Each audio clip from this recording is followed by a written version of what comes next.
The most powerful medicine isn't something you swallow. It's the moment you take control of your emotions. Because even when doctors say it's hopeless, the body can still heal. So tell me, what would you do when your entire world falls apart in a single moment? Would you let it break you? Or would you turn that shock into the very force that sets you free? Remember this, not every shock is meant to destroy you. Sometimes it's the fuel that awakens your new life. What was the biggest shock of your life? A sudden layoff email, a phone call delivering the worst kind of news? Or maybe just a blinking notification on your screen that made your heart drop? In those moments, most of us panic, shut down, or retreat into the shadows of fear.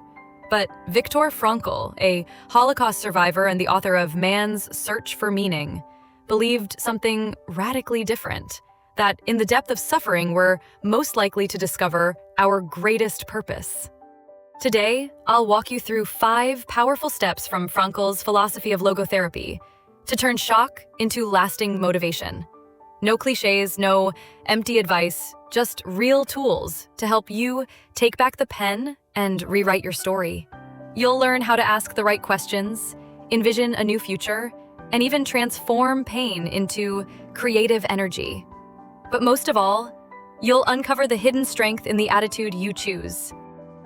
Step 1. Ask a meaningful question. When the shock first hits, our natural reaction is panic or denial.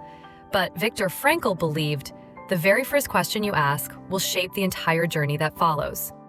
Instead of asking, "Why is this happening to me?" try this instead. What might this shock be here to teach me? Take Emily, a PR manager in New York. She got a sudden and frightening medical report, but instead of spiraling, she paused and wrote down, "What can I learn from this about my mental and emotional health?" That one question led her to start meditating 10 minutes every morning, journaling her emotions, and slowly discovering the power of self-care. Those changes, they pulled her back from the edge of depression. See the shift? When you change the question, you shift your focus from helplessness to possibility, from pain to action. You take back control over how you respond. Pause for 10 seconds. Take a deep breath. Think of a recent shock and write it down, either on paper or your phone. Next to it, ask yourself, what could this moment be teaching me about? Now write down the first 3 answers that come to mind. Don't worry if they're not perfect. What matters is the habit of asking, of finding meaning, even in pain. Every answer you write is a brick in the foundation of your recovery. Once you've asked the right question, you're ready for step 2, looking ahead, painting a new future, even in the middle of crisis. Ready? Let's go. Once you've asked the right question, the next step is this. Create a vision of the future, one powerful enough to pull you out of the shadows of shock. Viktor Frankl called this future orientation, because when you can see where you're going, even the smallest steps suddenly feel meaningful. Take John, a software developer in Seattle. He got laid off unexpectedly, but instead of rushing to find the same kind of job, he imagined, 1 year from now, I'll be the founder of an AI startup helping Alzheimer's patients. With that vision, John mapped out the skills he'd need, from machine learning to pitching investors, and took one small step every day. 9 months later, he launched his first prototype and even attracted an early-stage investor. That's the power of meaning-driven action. Logotherapy reminds us it's not the past that defines us. It's the future we choose to aim for. A clear vision gives you 1. The motivation to wake up with purpose. 2. The focus to direct your energy, time, and choices towards something that matters. Try this now. 1. Grab a notebook or open your notes app. 2. Write, 6 months from now, this shock will help me become. 3. List 3 specific goals. Example, learn a new skill, complete a project, join a support community. 4. Under each goal, write 2 small actions you'll take this week to move closer. Step 2 isn't about wishful thinking. It's about building a framework for action. When you have a future worth moving toward, even your smallest efforts today carry real meaning. Now that your vision is in place, it's time to shift energy into creativity. In Step 3, we'll explore how to turn your shock into raw material for bold new ideas. Stay with me, you won't want to miss this. Step 3. Turn pain into creative power. Once you've found your meaning and envisioned your future, It's time to channel that emotional energy into something creative. Viktor Frankl called this the value of creativity, transforming struggle into raw material for something new. Meet Anna, a freelance painter from Boston. After losing a major contract, the backlash hit her hard. But instead of shutting down, she made a bold choice. I'm going to turn the feeling of loss into a series of abstract paintings. Within a month, Anna completed 10 pieces, each one representing a stage of emotional recovery. These paintings not only helped her process the pain, but also launched a virtual exhibit and brought in new clients. Frankl believed that even in difficult situations, humans can create meaning through acts of creation. By turning pain into expression, you 1. Release negative energy and transform it into something useful. 2. Reclaim your power by choosing to act instead of just react. Try this now. 1. Grab a piece of paper or open a sketching app. 2. Choose one emotion you felt during your shock: anger, sadness, confusion. 3. Spend 10 minutes doing one of the following. Sketch an abstract image. Don't worry about being an artist, just use shapes, lines, or colors. Or write 3 short lines, a poem or a journal entry that describe how you feel. 4. Take a step back and look at what you created. What kind of energy are you expressing? This step isn't just about catharsis. It's about creating something meaningful, something that only you could bring into the world. That's how pain becomes a gift, not just for you, but for others as well.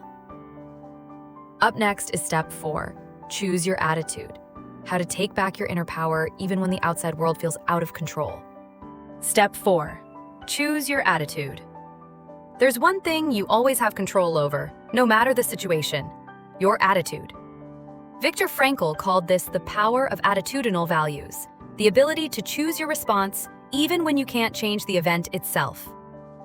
Take Sophia, a teacher in Chicago. She was devastated when her school shut down due to budget cuts. But instead of spiraling like many of her coworkers, she made a choice. This is my chance to try online teaching and reach students around the world. That one shift in mindset led her to launch a live stream course, attracting students globally and building a steady new income stream. Logotherapy reminds us, even if you can't change your environment, choosing your attitude is a liberating act. When you choose a meaningful, empowered response, you cut down on stress because you stop wasting energy on blame. You bounce back faster because you start seeing hidden opportunities. Try this now. 1. Take a deep breath. Then write for 1 to 2 minutes. What's one thing about your recent shock that you absolutely cannot change? 2.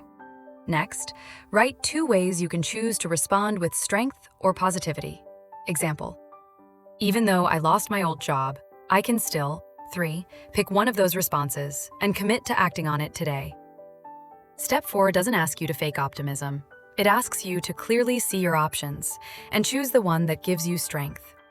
When you take back control of your attitude, the pain no longer holds you down. It becomes a springboard.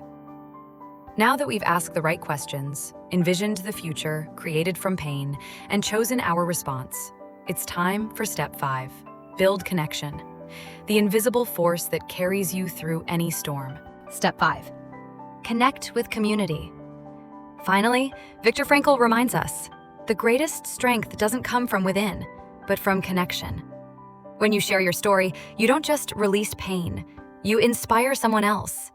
Take David, a veteran in Texas. After leaving the military, he faced a mental health crisis. Instead of shutting down, he joined an online support group. Week by week, he opened up about his struggles and lessons. In return, he received encouragement, solidarity, and strength from others walking a similar path. That group became his anchor and helped him rediscover purpose. Frankl believed that meaning is often found through relationships and contribution. When you connect with others, you gain 1. Empathy, the powerful reminder you're not alone. 2. The chance to share. Your story might be the spark someone else needs. 3. Support, a network to hold you up when your strength wavers. Try this now. 1. Pick a platform. Facebook, Reddit, a private forum, Slack, whatever feels safe. 2. Write 2 to 3 sentences about a recent shock and 1 insight you've gained from the past 4 steps. 3. Post it and invite others to share their own perspectives. Step 5 isn't just about finding comfort. It's about amplifying meaning. When you offer your story, you offer hope, and in return, you receive power. Congratulations! You've just completed the 5 steps to turning shock into strength through the wisdom of Viktor Frankl. 1. Ask a meaningful question. 2. Envision the future. 3. Turn pain into creativity. 4. Choose your attitude. 5. Connect with community. Each step is a key that opens a new door. A door where pain is no longer fear, but fuel. If this journey helped you, hit like, subscribe, and share your experience in the comments. And don't forget to turn on notifications so you won't miss the next episode. Thank you for walking this path with me. I'll see you in the next chapter.